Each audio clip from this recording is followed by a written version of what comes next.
My name is Dorothy Mitchell, and I've been married to Robert for 32 years. We raised 3 beautiful children together in our quiet suburban home in Pennsylvania. I am 61 now, with silver threading through my dark hair, and I thought I knew everything about the man who shared my bed all these years. I was wrong. It started on a Tuesday morning in April. I remember because the lilacs were just beginning to bloom in our backyard, filling the air with that sweet, almost melancholy scent that always made me think of new beginnings. Robert had left early for his accounting firm, or so he said. I was retired from teaching elementary school, so my days were quieter now. Peaceful, I thought. That morning, I decided to surprise him. His car had been looking dusty lately, and I knew he took pride in keeping things neat. I grabbed my cleaning supplies and headed out to the driveway where his silver sedan sat gleaming in the spring sunshine. I started with the exterior, wiping down the windows, polishing the mirrors. Then I opened the driver's side door to tackle the interior. The smell hit me first. Perfume, not mine. Something floral and young and entirely too sweet. My heart began to beat a little faster, but I told myself to stay calm. Maybe a colleague needed a ride. Maybe it was nothing, but then I reached under the passenger seat to vacuum, and my fingers touched something smooth and cylindrical. I pulled it out slowly, a tube of personal lubricant. I sat there in that car seat for what felt like hours, but was probably only minutes. My hands were shaking. The tube was half empty. We hadn't needed such things in years. Robert had claimed his interest had waned, that it was just age, just natural. I had believed him. I had been understanding, patient, kind. Now I understood differently. I didn't cry. Not then. Instead, something cold and clear settled over me like fresh snow. I took the tube inside, wrapped it carefully in tissue paper, and placed it in my dresser drawer. Then I went about my day as if nothing had happened. I made Robert's favorite pot roast for dinner. I smiled when he came home. I asked about his day. "Oh, you know," he said, loosening his tie. "Same old numbers and spreadsheets. Nothing exciting. Nothing exciting." I almost laughed.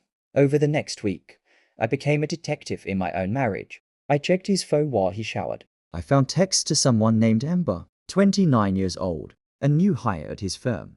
The messages made my stomach turn. Sweet nothings and promises. Plans to meet at lunch. Complaints about his frigid wife who didn't understand him anymore. Frigid. Me, the woman who had loved him faithfully for over 3 decades. I could have confronted him. I could have thrown him out. I could have called a lawyer. But something in me wanted him to feel even a fraction of what I felt. That humiliation. That shock. That moment when your whole world reveals itself to be built on lies. So I went to the hardware store. The young man at the counter was helpful. I told him I needed the strongest adhesive they had, something that would bond instantly. He showed me an industrial strength glue, the kind used for construction, for things meant to last forever. How ironic. I bought 2 tubes that night while Robert snored beside me. I crept out to his car with a tiny flashlight. I found another tube of lubricant in the glove compartment. He'd restocked.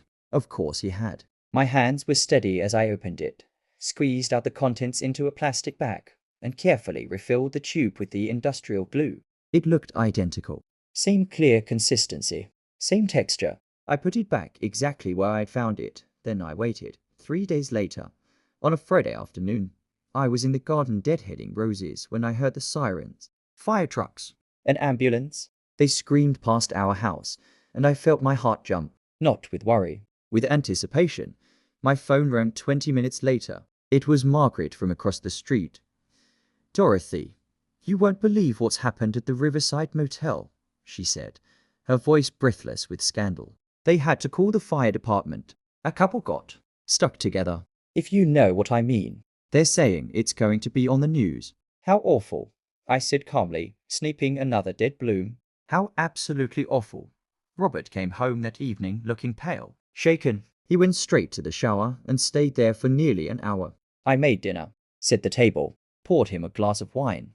He barely touched his food. "Something wrong?" I asked, my voice gentle, concerned. "No," he said quickly. "Just a long day." I nodded and took a sip of my wine. The news broke on Saturday. The local station reported on the bizarre incident at the motel. A man and woman, both married to other people, had required emergency services. The fire department had to use special solvents. It took 2 hours. Both parties were treated at the hospital. Their names were being withheld, but the story spread through our community like wildfire. By Monday, everyone knew it was Robert Mitchell, and Amber Crawford, his partners at the firm, asked him to resign.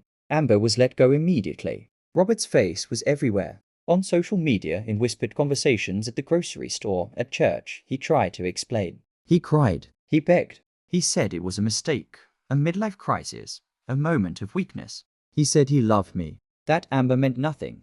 I listened to it all with the same calm I'd maintained since that Tuesday morning with the lilacs blooming. Then I spoke. Robert, I said softly, I gave you 32 years. I gave you children. I gave you a home, my youth, my trust. You threw it away for excitement, for someone younger. You made me feel invisible in my own life. I know, he sobbed. I am so sorry. Please, Dorothy, please. I want you to leave, I said. Pack your things. Find somewhere else to live. We'll handle the divorce quietly. But everyone knows, he said, his voice breaking. Everyone's laughing at me. Where will I go? I looked at him then, really looked at him. This man I'd loved since I was 29. This stranger, that's not my problem anymore, I said. He left that night. The divorce took 6 months.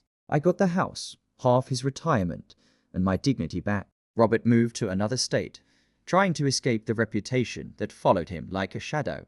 Amber, I heard, went back to her hometown, her own marriage destroyed. People in town treated me differently afterward, some with pity, others with a knowing respect. A few women even confided their own stories to me.